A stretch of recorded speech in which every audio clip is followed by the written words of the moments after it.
साथियों, भारतीय प्रधानमंत्री नरेंद्र मोदी और नेशनल इंटेलिजेंस यूनाइटेड स्टेट्स की डायरेक्टर तुलसी गबार्ड के बीच जो बैठक हुई है वो सुर्खियों में है और उसके कई मायने निकाले जा रहे हैं। सबसे पहले तो आपको बता दें कि इसमें महाकुंभ का जो जल था, गंगा जल, वो भेंट किया मोदी ने और उन्होंने यानी तुलसी गबार्ड ने एक तुलसी की माला मोदी को भेंट की और कुछ स्ट्रैटेजिक मुद्दों पर चर्चा हुई। रायसीना डायलॉग का माहौल है और इस पर्सपेक्टिव में इन लोगों ने चर्चा करी कि कैसे इस्लामिक टेररिज्म से निपटना है। खालिस्तान जो अमेरिका की धरती पर है और उसकी एक्टिविटीज़ बढ़ रही हैं, जो सिख फॉर जस्टिस है, गुरपतवंत पन्नू जैसे लोग जो अमेरिका की धरती पर भारत विरोधी कार्रवाई कर रहे हैं, उसके बारे में अमेरिका क्या करेगा और होमलैंड सिक्योरिटी कितनी टाइट करेगा, इस मुद्दे पर चर्चा हुई। साइबर सिक्योरिटी के मुद्दे पर इनके बीच में चर्चा हुई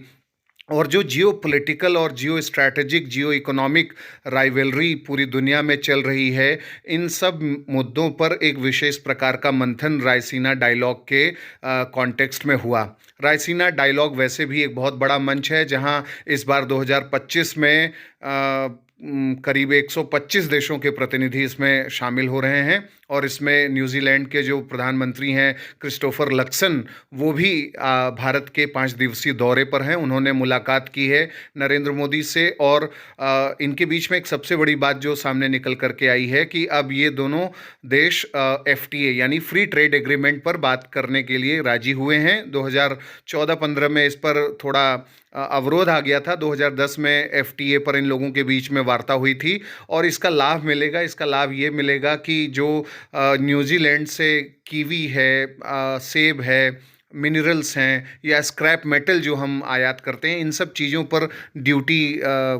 जो ड्यूटी कंसेशन है वो हमें मिलेगा और उससे जो हमारे व्यापार हैं, बायलैटरल ट्रेड हैं, वो मजबूत होंगे। और FTA पर चर्चा तो हुई ही, लेकिन इसके साथ साथ एक और बात इसमें ज़रूरी है कि ऑब्जर्वर रिसर्च फाउंडेशन और विदेश मंत्रालय के नेतृत्व में ये जो मंच है यानी रायसीना डायलॉग जो आयोजित किया जाता है और दुनिया भर के स्ट्रैटेजिक एनालिस्ट इसमें भाग लेते हैं और जितनी बड़ी बड़ी समस्याएं हैं ग्लोबल लेवल पे और जो संभावनाएं भी हैं, कैसे दुनिया की समस्याओं का समाधान हो सकता है, उस पर पॉजिटिव जो एक